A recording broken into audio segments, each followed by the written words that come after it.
जय श्री राधा रानी सरकार की, जय श्री कृष्ण भगवान की, जय माघ मास महत्यम की। माघ मास महत्यम के 12वें अध्याय की परम सुंदर कथा आज हम आपको सुनाने जा रहे हैं।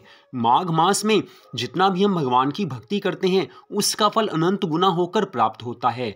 जीवन भगवान की कृपा से मिला है और भगवान को हर क्षण याद रखना मनुष्य मात्र का यही परम धर्म है। बाकी संसार के काम तो होते ही रहते हैं। लोगों की बड़ी भूल ये होती है कि वो संसार के काम के बारे में हमेशा चिंता करते हैं, लेकिन भगवान की भक्ति के बारे में सोचते भी नहीं हैं।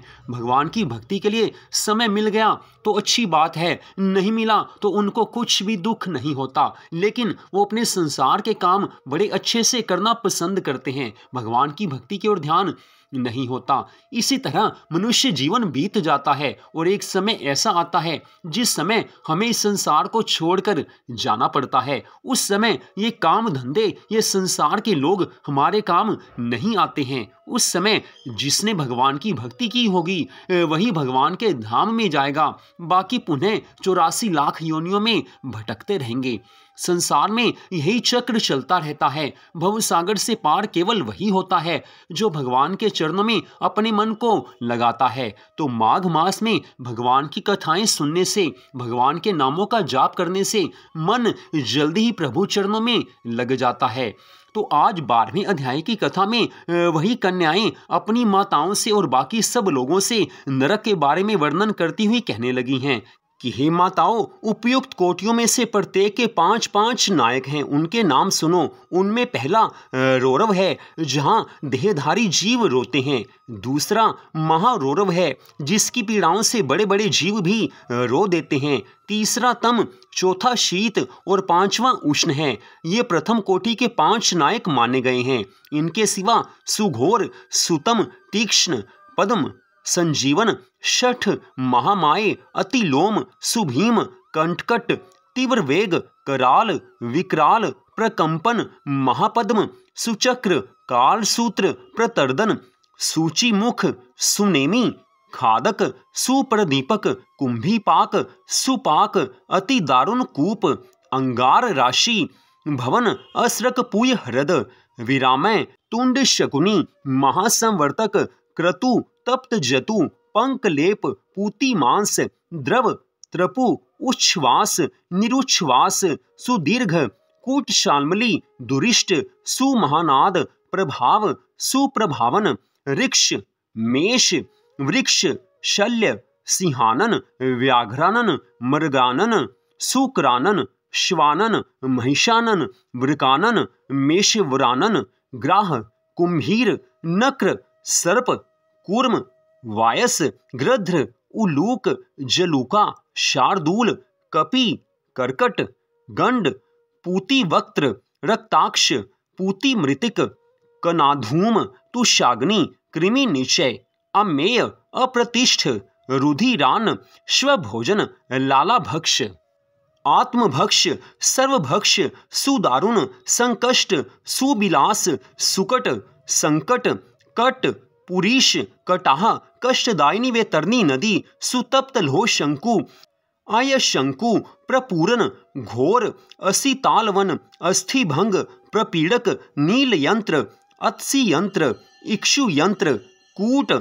अंश प्रमर्दन, महाचूर्णी, सुचूर्णी, तप्त लोहमयी, शिला, शुरधाराभ पर्वत, मल पर्वत, मूत्रकूप, विष्ठाकूप, अंधकूप, पूयकूप, शातन, मूस लोलुखल, यंत्रशिला, शकट लांगल, तालपत्र सिवन, महामश्क मंडप, सम्मोहन, अतिभंग, तप्तशूल, अयागुड़, बहुदुख, महादुख, कश्मल, शमल, हालाहल, विरूप, भीमरूप, भीषण, एक पाद, द्विपाद, तीव्र तथा अविची। हे माताओं, यह अविची अंतिम नरक है। इस प्रकार से क्रमशः 5-5 के 28 समुदाय माने जाते हैं। एक एक समुदाय एक एक कोटि का नायक है।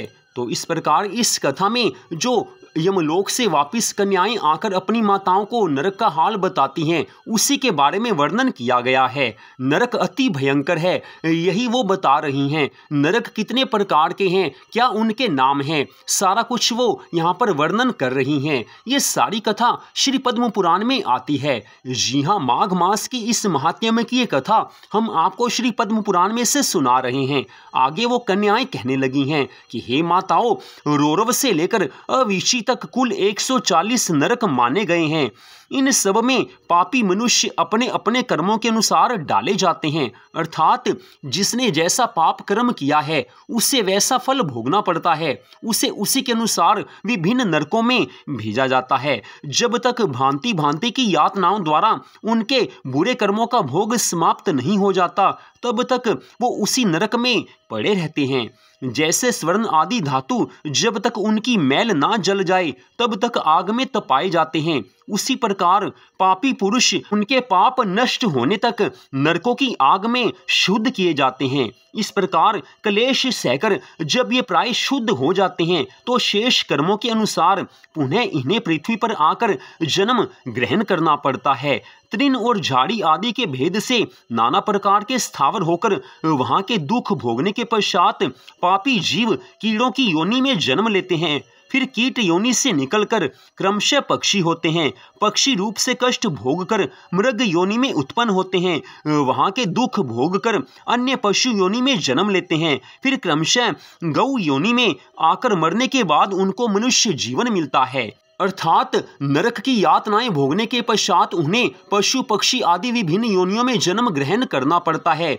फिर अंत में उन्हें गाय का शरीर मिलता है, और जब गाय के शरीर में उनकी मृत्यु होती है फिर उन्हें मनुष्य का शरीर प्राप्त होता है। हे माताओं, हमने यमलोक में इतना ही देखा है, वहाँ पापी को बड़ी भयानक यातनाएं मिलती हैं। वहाँ ऐसे ऐसे नरक हैं जो ना कभी देखे गए थे और ना ही कभी सुने ही गए थे। वह सब हम लोग ना तो जान सकती हैं और ना ही देख सकती हैं। अपनी कन्याओं के इन वचनों को सुनकर माताएं कहने लगी हैं कि बस बस पुत्रियों, बस काफी हुआ, अब रहने दो। इन नरक यातनाओं को सुनकर हमारे सारे अंग शिथिल हो गए हैं, मन में भय छा गया है। बारंबार उनकी याद आ जाने से हमारा मन सब तरह की सुध बुध खो बैठता है।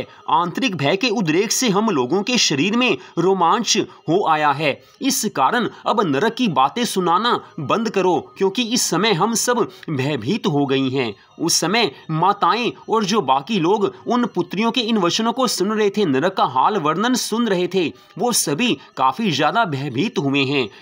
तो इस अध्याय में नरक के विभिन्न प्रकारों का वर्णन किया गया है और बाद में बताया गया है कि किस प्रकार से जीव नरक की यातनाएं भोगता है। फिर अनेक तरह की कीड़े मकोड़े की योनि में जाता है, पक्षी की योनि में जाता है, पशु की योनि में जाता है, गाय का शरीर उससे मिलता है, उसके बाद जाकर उसको मनुष्य का जीवन मिलता है। तो बुद्धिमानी इसी में है कि भगवान की अनंत कृपा से मिले हुए इस मनुष्य जीवन को व्यर्थ नहीं जाने देना चाहिए। जब इतना कीमती ये शरीर जो हमें मिला है इतना कीमती है, तो अपने जीवन की हर श्वास में भगवान को याद तो रखना ही चाहिए। भगवान ने कहीं नहीं कहा कि मनुष्य को 24 घंटे मेरे मंदिर में बैठना है। भगवान ने कहीं नहीं कहा कि 24 घंटे कथा सुननी है। भगवान ने कहीं भी नहीं कहा कि 24 घंटे मेरे नाम का जाप करना है। भगवान ने केवल इतना कहा है कि अपने मन में मेरे को याद रखना है, याद रखने की कोशिश करनी है।